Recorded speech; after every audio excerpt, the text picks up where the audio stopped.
Pensez également lors de votre préparation d'exercices d'art oratoire au format face auquel vous allez vous retrouver. S'il s'agit d'un format direct où vous allez échanger ou présenter des choses à des personnes, vous n'allez pas vous préparer de la même manière que si par exemple vous réalisez une vidéo pour laquelle il vous faut un script. Vous allez adapter un peu votre discours certainement à l'outil que vous allez utiliser, tout comme vous allez adapter votre discours et la préparation de celui-ci en fonction du public face auquel vous pouvez vous retrouver.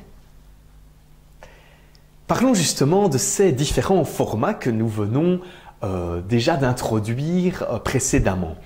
Commençons par le premier qui serait le format direct finalement, le format qu'on pourrait appeler classique où l'orateur se retrouve face à son public et où il va essayer de lui communiquer son message.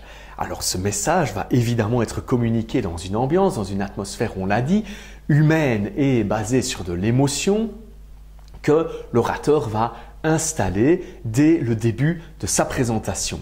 Il va alors s'assurer que le public puisse être embarqué et le suivre dans son histoire et être toujours vigilant au comportement et aux réponses de ce public. L'orateur ne va d'ailleurs pas spontanément proposer quelque chose au public, mais va d'abord s'inspirer du public qu'il a face à lui pour construire son discours et pour construire son message pour ce public.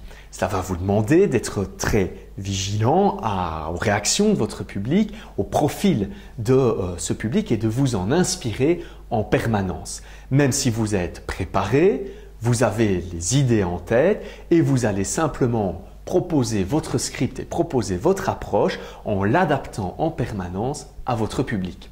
Ça nous permet d'aborder aussi la question de la préparation d'un discours écrit entièrement que vous viendriez lire devant le public. Il ne s'agit pas là d'art oratoire, mais simplement d'exercice de lecture en public qui n'est pas l'idée même de l'art oratoire de venir proposer un message et de construire en direct avec un public un discours qui leur correspond et qui vous correspond également. Il s'agit d'une rencontre avec votre public, gardez bien cela en tête. Essayez donc d'éviter de venir lire face à votre pupitre, face à votre public, un texte déjà entièrement préparé. Vous allez perdre énormément en spontanéité et sincérité. Gardez bien cela en tête. L'approche la plus efficace donc est de préparer un script, de préparer vos idées précisément, le squelette de votre texte et forcément de vous préparer de répéter au mieux pour, lorsque vous vous retrouverez face à votre public, profiter de l'instant et vous laisser finalement envahir par cette ambiance et par ce public pour lui proposer un discours qui soit spontané et tout à fait flexible par rapport à ses réponses. Vous allez observer ce public forcément en permanence, vous allez l'analyser et essayer de prendre un maximum d'éléments qui vous permettront d'adapter votre discours pendant que vous le proposez au public. Si vous voyez que certaines personnes commencent à s'endormir par exemple, il est temps de réagir. Il faut proposer une approche sans doute différente, peut-être plus interactive, en tout cas changer quelque chose, adaptez-vous en permanence. Cela va vous demander énormément de flexibilité et de capacité d'adaptation vu qu'il s'agit d'un exercice en direct. Inspirez-vous de votre public, il s'agit alors de votre plus grande chance et de votre plus belle opportunité.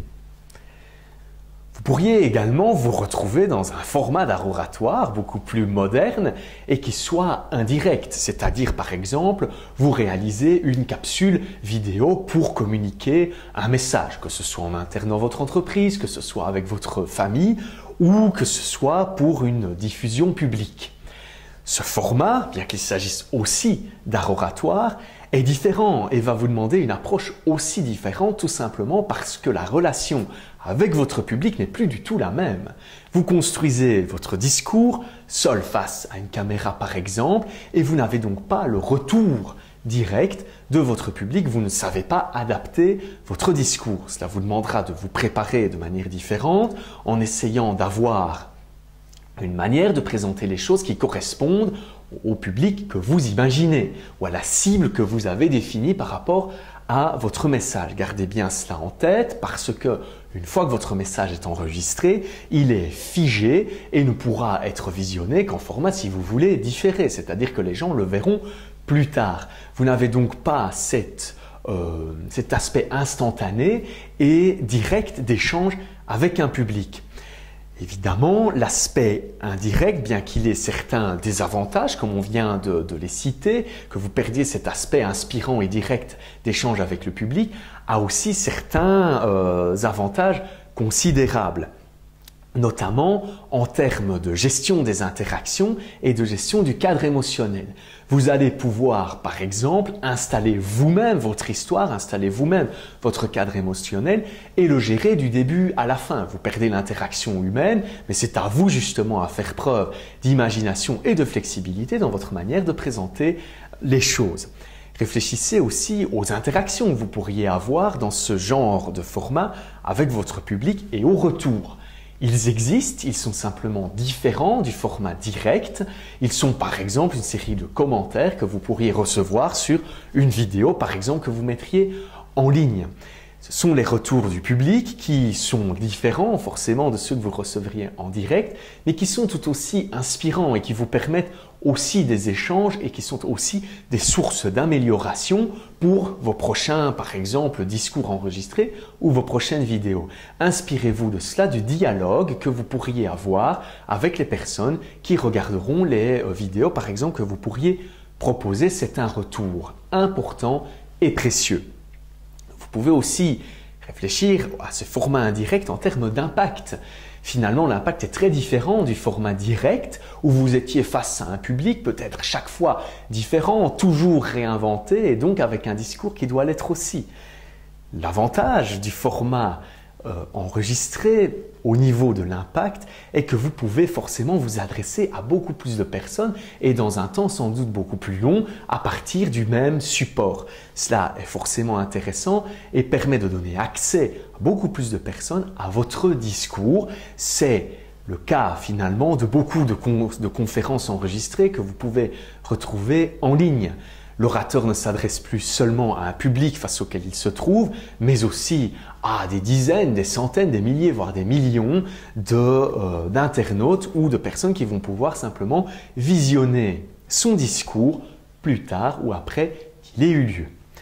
On pourra aborder ici aussi dans les formats indirects les types de discours plutôt mixtes entre les deux, qui vont être finalement, par exemple, un live sur Internet, où vous avez un format en soi enregistré ou indirect, mais qui vous permet une interaction relativement directe avec le public, mais pas physique. Ça nous amène à parler justement de ces formats non physiques qui, au-delà de live, par exemple, ou de vidéos en direct, pourraient être des systèmes de téléconférence, de vidéoconférence, par exemple, dans le cadre professionnel ou dans le cadre privé, vous vous retrouvez de plus en plus confronté à ce genre de situation. Le système téléconférence ou bien tout simplement discussion et présentation par téléphone en est déjà un bon exemple. Vous avez là l'aspect direct mais non physique. Vous ne voyez pas la personne avec qui vous discutez, vous ne voyez pas éventuellement votre public et vous n'avez donc pas de retour physique, vous n'avez donc pas de lecture du comportement de votre public au moment où vous vous exprimez. Vous perdez donc là forcément certains avantages, vous perdez certains aspects intéressants que vous pourriez tirer de cet échange avec le public. Vous avez cependant toujours la chance de bénéficier d'un échange vocal direct et donc de jouer sur un aspect fondamental qui va être votre voix.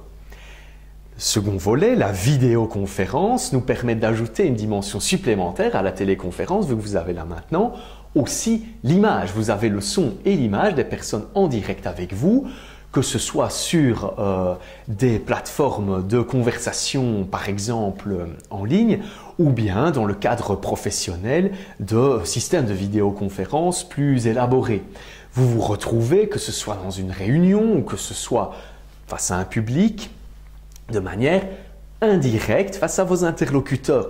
Vous les voyez, vous pouvez interpréter une série de comportements ou de réactions, mais vous n'avez pas non plus cette finesse de lecture, cette finesse de comportement que vous pouvez analyser ou dont vous pouvez bénéficier lorsque le public est face à vous tout simplement.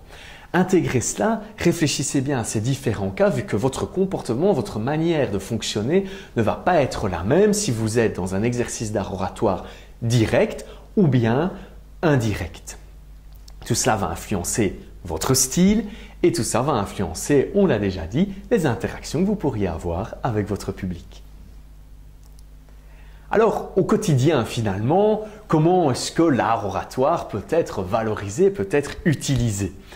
On a déjà mentionné plusieurs exemples. Nous avons la chance aujourd'hui d'avoir ou de bénéficier d'un monde, d'un univers numérique autour de nous que nous pouvons utiliser et qui est une véritable opportunité, pour autant qu'elle soit utilisée correctement. Nous pouvons bénéficier notamment, nous les avons déjà mentionnés, de certaines messageries instantanées ou de certains formats par exemple ou contenus vidéo qui nous permettent d'être à la fois spectateurs dans certains cas, mais aussi parfois orateur et donc de jouer ces deux rôles et de s'inscrire parfaitement dans ces exercices d'art oratoire qui sont avant tout des échanges. Intégrez ces aspects sociaux au mieux dans votre approche pour pouvoir les utiliser de la manière la plus efficace possible, que ce soit par exemple aussi sur les plateformes de réseaux sociaux qui utilisent de plus en plus ces modules d'art oratoire.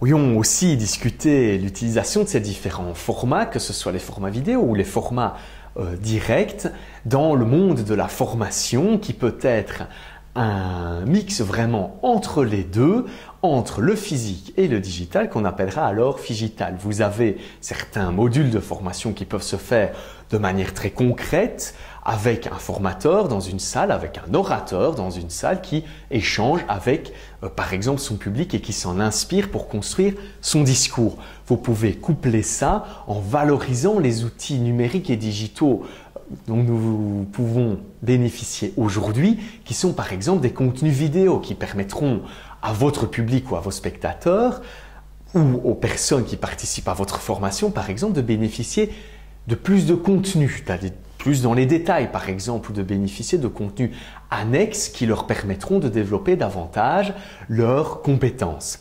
Pensez à cela dans ces approches aussi de formation qui vous permettent d'enrichir très fort vos contenus et voyez cela comme une chance pour autant que l'outil numérique, digital soit bien utilisé.